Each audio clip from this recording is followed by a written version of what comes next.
Dear student, अगर आपको अपनी इनकम बढ़ानी है ना, तो इकोनॉमिक्स ये कहता है कि इनकम बढ़ाने के लिए आपको क्या करना पड़ेगा? इन्वेस्टमेंट करना पड़ेगा। पैसा ही पैसे को बनाता है। जब तक आप इन्वेस्टमेंट नहीं करेंगे तो आपका इनकम उस हिसाब से नहीं बढ़ेगा जितना आप चाहते हैं। प्रोफेसर कीन्स का कहना है, किसी भी अर्थव्यवस्था में जितना निवेश किया जाता है, आय में उससे कई गुना अधिक वृद्धि होती है। तो पहले इन्वेस्टमेंट तो करो। 100 रुपए लगाओगे तभी तो 200 रुपए और 200 रुपए 300 रुपए मिलेगा, बिना लगाए नहीं मिलेगा। ठीक है, तो यहाँ पर निवेश क्या है, इन्वेस्टमेंट क्या होता है, और बहुत सारे अर्थशास्त्रियों ने इस निवेश को लेके अपनी अलग अलग थ्योरी दी है। तो आज की इस क्लास में हम निवेश और निवेश के विभिन्न सिद्धांतों के बारे में पढ़ेंगे, जो अलग अलग अर्थशास्त्रियों के द्वारा आया है, जिसमें कीन्स का भी सिद्धांत है। इसके द्वारा कुछ जाने माने अर्थशास्त्रियों के सिद्धांतों को हम बताएंगे, जो एग्जाम के हिसाब से जरूरी है। तो सबसे पहले तो हमें यह समझना है कि ये निवेश आखिर है क्या। What is investment? निवेश कहते हैं, निवेश को विनियोग भी कहते हैं। क्या बोलते हैं? विनियोग। ठीक है, ध्यान में रखिएगा, कहीं विनियोग आ जाता है तो घबराइएगा मत। तो नॉर्मली कहते हैं ना, शेयर मार्केट में पैसा लगाना, कोई कहते हैं गोल्ड में पैसा लगाना, कोई सिल्वर में पैसा लगाता है। तो शेयर मार्केट में विभिन्न प्रकार की प्रतिभूतियों में, गवर्नमेंट के अलग अलग योजनाओं में पैसा लगाना, ये निवेश है। लेकिन अर्थशास्त्र इस प्रकार के निवेश को केवल वित्तीय निवेश कहते हैं, क्योंकि इससे जो है आपका मौद्रिक वृद्धि तो हो रहा है, लेकिन इसमें किसी प्रकार से पूंजी संपत्ति में वृद्धि नहीं होती है। जबकि वास्तविक निवेश, ये वास्तविक निवेश नहीं है, इसको हम कहते हैं मौद्रिक निवेश। क्या इसको बोलते हैं? इसको मौद्रिक निवेश, क्योंकि ये मॉनेटरी टर्म है, मुद्रा में तो वृद्धि हो रही है। लेकिन अर्थशास्त्र कहता है कि वास्तव में निवेश वो है जिससे पूंजीगत पदार्थों में वृद्धि हो। अर्थव्यवस्था में पूंजीगत पदार्थ में होने वाली वृद्धि को ही निवेश कहते हैं। फॉर एग्जाम्पल, आपके पास पहले एक मशीन थी, आपने एक मशीन और परचेज कर ली, इसके लिए जो खर्चा किया वो निवेश है। आपके पास एक बिल्डिंग थी, आपने एक और बिल्डिंग बना ली, इसको निवेश कहते हैं। आपने एक फैक्ट्री को 2 फैक्ट्री में कन्वर्ट कर दिया, आपके एक क्लासरूम को आपने 10 क्लासरूम में कन्वर्ट कर दिया। इस प्रकार आपने जो पैसा लगाया है, इसी को हम निवेश कहते हैं, इसी को इन्वेस्टमेंट कहते हैं। मतलब साफ है, निवेश का मतलब होता है पूंजीगत पदार्थों में होने वाली वृद्धि। मतलब वह व्यय जिससे पूंजीगत, या फिर यूं कहे वह व्यय जिससे संपत्तियों का निर्माण होता है, उसे हम निवेश कहते हैं। जैसे मशीन हो गया, उपकरण हो गया, औजार हो गया, निर्माण कार्य हो गया, जैसे मकान बनाना, दुकान बनाना, फैक्ट्री बनाना, इसके अलावा सार्वजनिक निर्माण कार्य, इन सभी चीजों पर जो भी पैसा लगाते हैं, इन सबको बढ़ाने के लिए, इंक्रीज करने के लिए जो भी आप लगाते हैं, उसी को निवेश कहते हैं। इस प्रकार से अगर निवेश की वास्तविक अर्थ को समझे तो यहां होता है आई इक्वल टू डेल्टा के। ये जो के है, के का मतलब होता है पूंजी के स्टॉक में होने वाली वृद्धि, और इस वृद्धि के लिए आपको क्या करना पड़ेगा? व्यय करना पड़ेगा। ठीक है, पूंजी के स्टॉक में होने वाले वृद्धि को उस वर्ष का निवेश कहते हैं। एक, क्योंकि नॉर्मली जो ये निवेश वगैरह की मात्रा ना एक अकाउंटिंग ईयर में कैलकुलेट होती है। तो जिस वर्ष जितनी पूंजी की मात्रा में, जितने एसेट्स में, जितनी मशीनें थी, 10 मशीनें आ गई, आगे बाद बैठने के लिए जितनी बेंचेस है उससे ज्यादा बेंचेस आ गए, आपने नई फैक्ट्री के लिए 2 की जगह 4 गाड़ियां लगा दी। एक साल भर में आपने जितने भी स्टॉक बढ़ाया है, पूंजी का, संपत्ति का, गाड़ियों का, बिल्डिंग का, मशीनों का या फर्नीचर का, इन सब के ऊपर आपने जो भी पैसा खर्च कर रखा है ना, उसी को हम निवेश कहते हैं, क्योंकि इससे पूंजीगत पदार्थों में वृद्धि हुई है। और पूंजीगत पदार्थों में होने वाली वृद्धि को पूंजी निर्माण भी कहते हैं।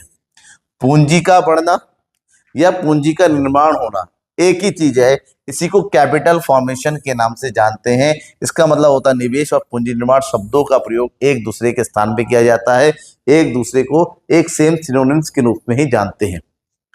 तो जब हम पूंजी की निवेश की बात करते हैं, क्योंकि 2 प्रकार की उत्पादन के कार्यों में 2 प्रकार की वस्तु की आवश्यकता पड़ती है, एक स्थिर संपत्तियों की और एक होता है माल सूची यानी कि स्टॉक की, जिसमें उत्पादन के साथ साथ परिवर्तन होता रहता है। जैसी बात है, आपकी फैक्ट्री है, फैक्ट्री में आपको मशीन चाहिए, जमीन चाहिए, प्लांट चाहिए, औजार चाहिए, ये सब स्थिर संपत्ति है। वहीं पर फैक्ट्री को चलाने के लिए रॉ मटेरियल चाहिए, कच्चा माल चाहिए। जैसे गन्ने की फैक्ट्री है और जो चीनी की फैक्ट्री, तो गन्ना चाहिए, तो दूसरे केमिकल चाहिए। तो स्थिर निवेश और माल सूची निवेश इसके 2 प्रमुख घटक है। स्थिर निवेश का मतलब होता है जब स्थिर परिसंपत्तियों की स्टॉक में वृद्धि होती है, जैसे मशीन हो गया, उपकरण हो गया, औजार, इनकी खरीद पर जो भी व्यय किया जाता है उसको स्थिर निवेश कहते हैं। लेकिन वहीं पर जो कुछ भी हमारे पास स्टॉक होता है, जैसे जो तैयार माल होता है जो भी बिका नहीं है फैक्ट्री में तैयार, कुछ माल ऐसे होते हैं अधूरी तैयार होता है, ठीक है, दो कुछ माल कच्चा माल होता है, इन सबको की टोटल को हम बोलते हैं माल सूची। माल सूची मतलब वो सामान जिससे थ्रू हमें उत्पादन कार्य पूरा करना है, और इन दोनों का टोटल करेंगे तब जाके हमारा निवेश पूरा होता है। निवेश मतलब उत्पादन के लिए जो भी खर्च करते हैं, तो उत्पादन के लिए मशीनें भी चाहिए, उत्पादन के लिए रॉ मटेरियल चाहिए, तो मशीन प्लस रॉ मटेरियल दोनों के ऊपर आप जो व्यय कर रहे हैं वही आपका निवेश होता है, क्योंकि इस निवेश से आपके फ्यूचर में होने वाली इनकम है उससे वृद्धि होगी। अब अगर निवेश के बारे में थोड़ा और डीपली जाने, तो निवेश के विभिन्न प्रकार के सिद्धांत है, इसमें कुछ प्रमुख सिद्धांत है, जिसमें सबसे पहला है प्रतिष्ठित सिद्धांत। निवेश का प्रतिष्ठित सिद्धांत, और इस सिद्धांत को देने वाले थे प्रोफेसर जेवी से, प्रोफेसर पीयू, ये अलग अलग अर्थशास्त्री रहे हैं। और इनके अनुसार निवेश ब्याज दर का फलन है। इनका कहना है कि किसी भी अर्थव्यवस्था में निवेश ब्याज दर पर निर्भर करता है। ठीक है, किस पर निर्भर करता है?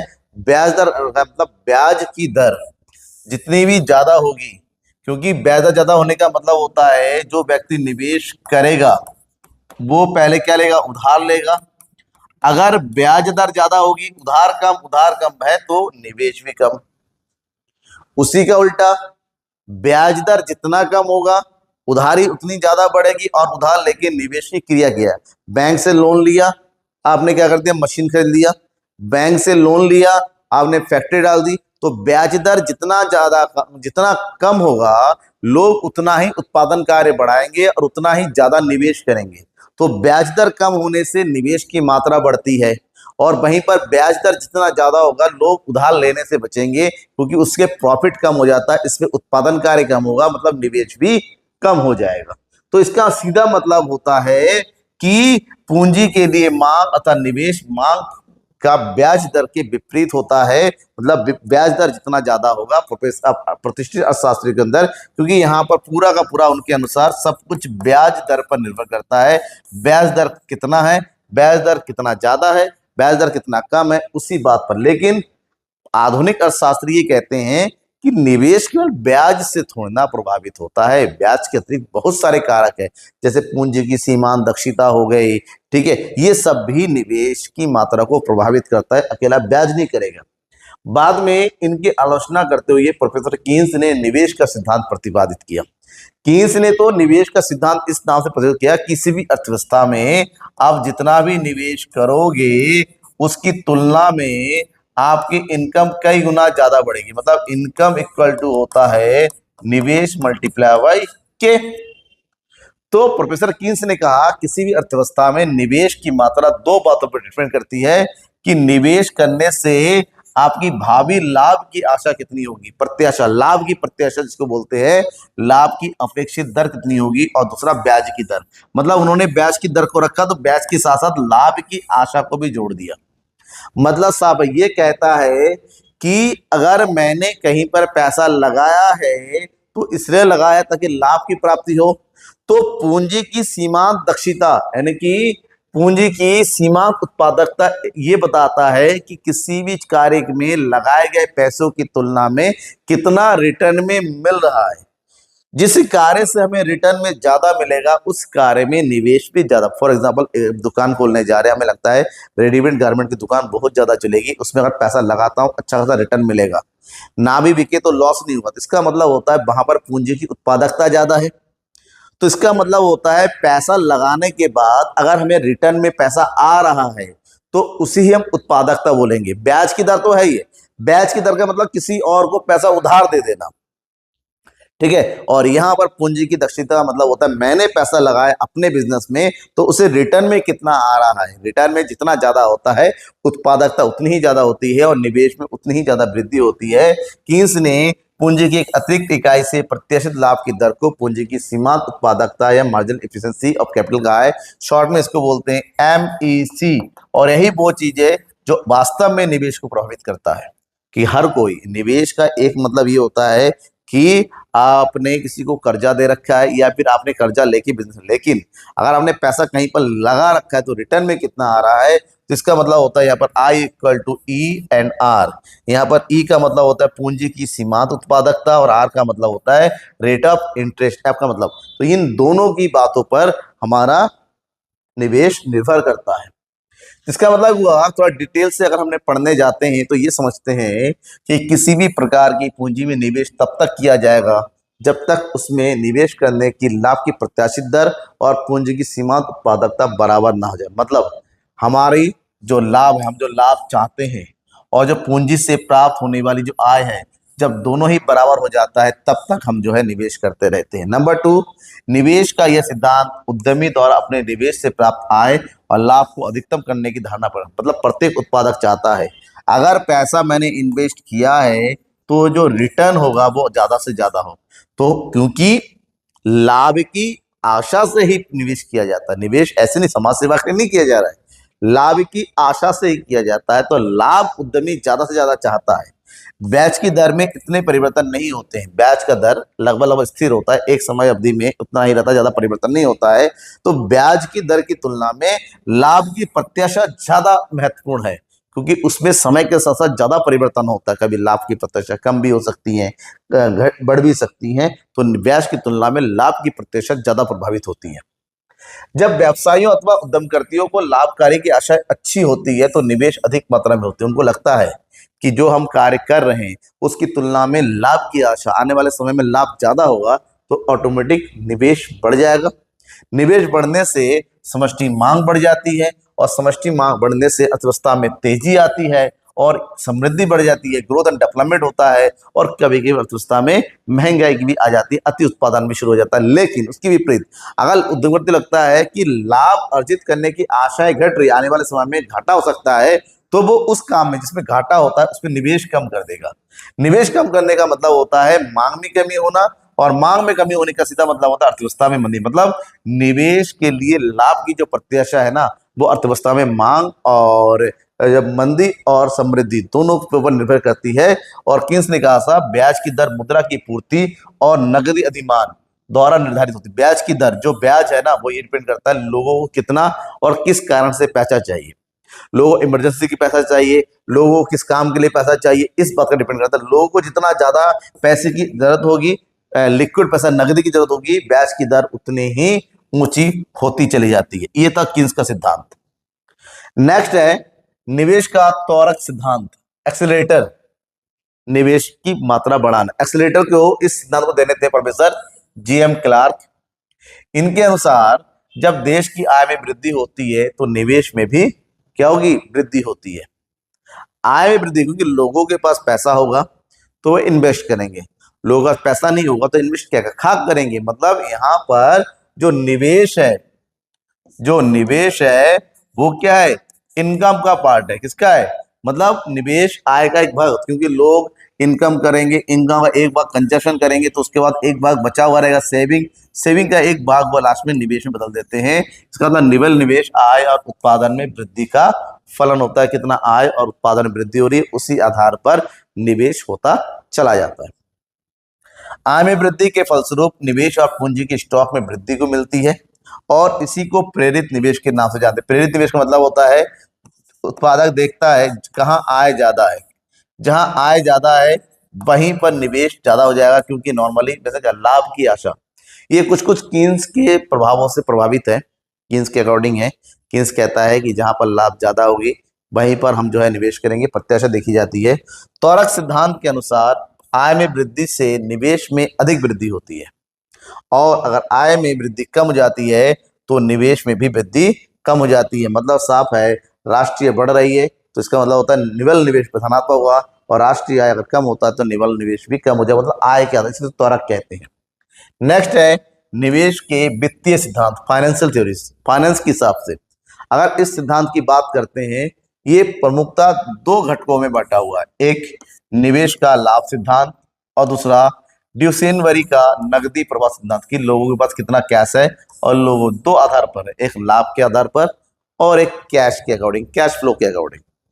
पहले हम बात करते हैं निवेश का लाभ सिद्धांत क्या बताता है, प्रॉफिट थ्योरी ऑफ इन्वेस्टमेंट। इसके प्रतिपादक थे प्रोफेसर शापिरो, प्रोफेसर शापिरो। और शापिरो ने इसमें कहा गया कि कुल लाभ राष्ट्रीय आय के साथ परिवर्तित होता रहता है। लाभ राय के बदलता जाएगा और लाभ के प्रत्येक स्तर के लिए एक इष्टतम पूंजी स्टॉक होता है और इष्टतम पूंजी स्टॉक लाभों के स्तर के साथ सीधे सीधे संबंधित होता है। मतलब लाभ जितना ज्यादा होगा पूंजी की मात्रा भी बढ़ती चली जाएगी और पूंजी की मात्रा बढ़ने का मतलब ही होता है कि निवेश हो रहा है। मतलब साहब यदि लाभों के एक निश्चित स्तर पर वास्तविक पूंजी स्टॉक से इष्टतम पूंजी स्टॉक अधिक होता है। वास्तविक पूंजी और इष्टतम मतलब जितना हम सोचते हैं कि ये आज है 100 यूनिट, अब हम जो है इसको बढ़ा के 150 तक करने जा रहे हैं, तो यहां से यहां तक लाने के लिए क्या होता है, पूंजी की मांग चाहिए। पूंजी की मांग को पूरा करने के लिए निवेश में वृद्धि होती है। हमें 100 यूनिट से 150 यूनिट तक करना है तो जाहिर सी बात है 50 यूनिट बढ़ाने के लिए पैसा चाहिए और निवेश और लाभों की मत, इसी संबंध को हम निवेश के नाम से जानते हैं। वहीं पर इस सिद्धांत का एक अन्य संस्करण यह है नकदी प्रवाह सिद्धांत। नकदी प्रवाह सिद्धांत क्या है? इस सिद्धांत का तर्क यह है कि इष्टतम पूंजी स्टॉक संभावित लाभों का फलन है। यदि अर्थव्यवस्था में समय लाभ और व्यावसायिक लाभ बढ़ रहे हैं तो भविष्य में निरंतर बढ़ने की संभावना होगी। इससे वास्तविक लाभ मतलब साफ है कि धीरे धीरे अगर भविष्य में या फिर हमारे व्यवसाय करने से लाभ की मात्रा धीरे धीरे बढ़ती है तो भविष्य में निवेश की संभावना भी धीरे धीरे बढ़ती हुई चली जाती है। वहीं पर ड्यूसेनबरी का नकदी प्रवाह सिद्धांत क्या कहता है? ये ड्यूसेनबरी थे, ड्यूसेनबरी ने अपनी बुक लिखी थी business cycle and economic growth. उनकी बुक था, उस बुक में उन्होंने इस सिद्धांत के बारे में कहा था और उन्होंने कहा निवेश के वित्तीय सिद्धांत एक अन्य विवरण प्रस्तुत किया जिसमें नकदी प्रवाह सिद्धांत के नाम नकदी प्रवाह सिद्धांत। इसका मतलब ये हुआ कि निवेश के लाभ सिद्धांत को त्वरक सिद्धांत के साथ साथ समन्वित करने का प्रयास, जो त्वरक सिद्धांत था, ठीक है, जो लाभ की आशा में किया जाता था, इस बात पर बल दिया कि कुल नकदी प्रवाह निवेश का मुख्य निर्धारक है कि लोगों के पास कितना कैश है। एक अर्थव्यवस्था में लोगों के पास जितना ज्यादा कैश होगा निवेश की मात्रा उतनी ही बढ़ती चली जाएगी और इसके अनुसार जब पूंजी स्टॉक में वृद्धि होती है तो सकल निवेश मूल्यह्रास किससे बढ़ना प्रारंभ करता जाता है, क्योंकि आय की मात्रा बढ़ाने की कोशिश की है। जब आय में वृद्धि होती है तो बचत और निवेश अधिक होता है। आय में वृद्धि दर और पूंजी स्टॉक वृद्धि दर पूंजी स्टॉक के आय के साथ साथ परिवर्तन होता चला जाता है। मतलब साफ है।